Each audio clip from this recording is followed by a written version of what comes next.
अस्सलाम वालेकुम defence lovers friends, इस वीडियो में तुर्की में होने वाली बैनुल-अक़वामी दिफाई नुमाइश में ख़ास तौर पर तुर्क कंपनियों की तरफ से शोकेस किए जाने वाले काबिल ज़िक्र वेपन्स पर बात करेंगे। So let's start.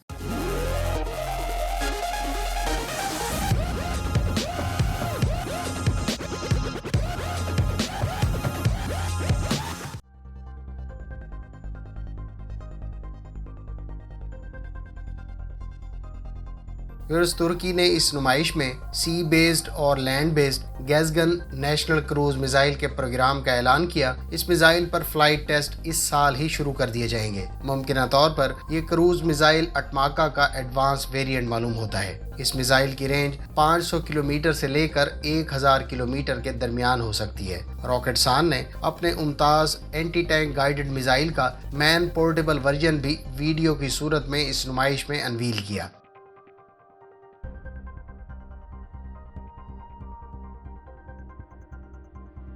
दीगर वेपन्स की बात करें तो तुर्क कंपनी एसएलसान ने अपने smart S MK2 naval radar का एडवांस वर्जन जेनेक एस ईसा नेवल रेडार मुतारिफ करवाया। इसका वजन 1700 किलोग्राम और इसमें 4000 TRMs यानी ट्रांसफर एंड रिसीव मॉड्यूल्स मौजूद हैं। ये रेडार 1000 टारगेट्स को ट्रैक कर सकता है और इसकी मुतवक्के रेंज 500 किलोमीटर से जायद बताई गई है। इससे पहले स्मार्ट एस रेडार की रेंज 250 किलोमीटर थी। याद रहे कि स्मार्ट एस रेडार को पाक नेवी की मिल्जियम क्लास कॉर्वेट्स पर भी नस्ब किया गया है।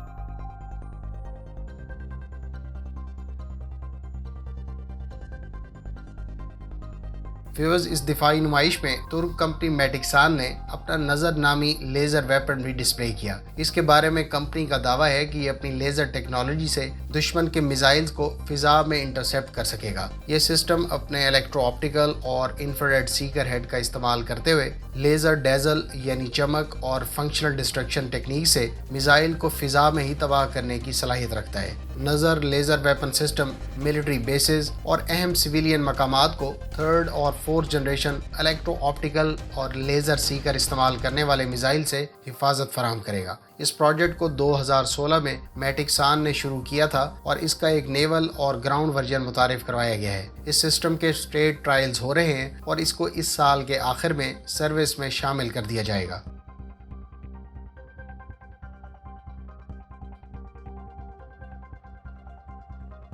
तुर्क कंपनी रॉकेटसान ने जहां अपने स्मार्ट माइक्रो मिनिशन MAM सीरीज के मुख्तलिफ मिसाइल्स डिस्प्ले किए, वहां एक और तुर्क कंपनी एसएलसान ने 100 किलोमीटर से ज्यादा रेंज रखने वाला स्मॉल डायामीटर बॉम्ब यानी SDB ब्लॉक 2 भी मुतारिफ करवाया। एसएलसान ने इस नुमाइश में 35 मिलीमीटर की मल्टीपर्पज गन भी डिस्प्ले की। इसके अलावा एसएलसान ने 100 किलोमीटर से जायद रेंज रखने वाला एयर डिफेंस सिस्टम साइपर भी इस नुमाइश में पेश किया। एक और तुर्क कंपनी ने इस मौके पर अपना क्लोज इन वेपन सिस्टम भी शोकेस किया।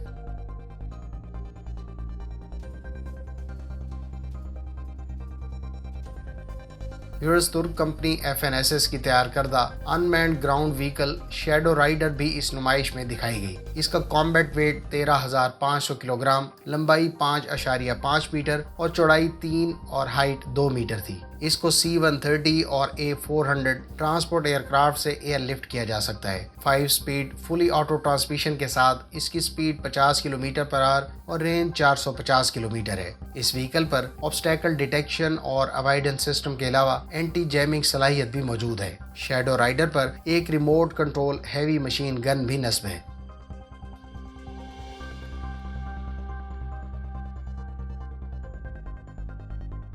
तुर्क कंपनी MKE ने इस मौके पर हाइब्रिड E-Fırtına हॉइट्जर भी नुमाइश में पेश की। इस हॉइट्जर में तुर्की की मकामी तौर पर तैयार करदा बैटरी सिस्टम का इस्तेमाल किया गया है। इस बैटरी सिस्टम का फुल चार्ज पर दौरानिया 4 घंटे है। E-Fırtına की रेंज 500 किलोमीटर बताई गई है।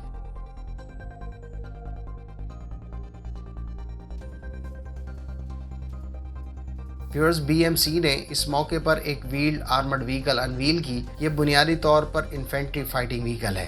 8x8 अल्तोग नामी आर्मर्ड व्हीकल मकामी आजरा इंजन से पावर्ड है। ये इंजन 600 हार्स पावर जनरेट करता है। IDEF 2021 के मौके पर ऑटोकर कंपनी ने भी अपनी कोबरा 2 आर्मर्ड व्हीकल डिस्प्ले की। एसलसान ने इस मौके पर अमरीकी कंपनी रिथियोन के हमपल्ला रोलिंग एयर फ्रेम मिसाइल भी अनवील किया, जिसको आमतौर पर शिप्स के सेल्फ डिफेंस के लिए इस्तेमाल किया जाता है। एसलसान के तैयार करदा इस RIM पर 13 मिसाइल नस्बें और मुमकिना तौर पर पाक नेवी के लिए तैयार की जाने वाली मजीद बाबर क्लास फ्रिगेट्स पर इस सेल्फ डिफेंस सिस्टम का इस्तेमाल किया जाएगा। फ्रेंड्स, तुर्की की जानिब से इन एडवांस्ड और लेटेस्ट वेपन को IDEF में डिस्प्ले किए जाने पर आपके क्या तासुरात हैं, कमेंट बॉक्स में इसका इजहार ज़रूर करें। मिलते हैं नेक्स्ट वीडियो के साथ। अपनी दुआओं में याद रखिएगा। अल्लाह हाफिज़। पाकिस्तान जिंदाबाद।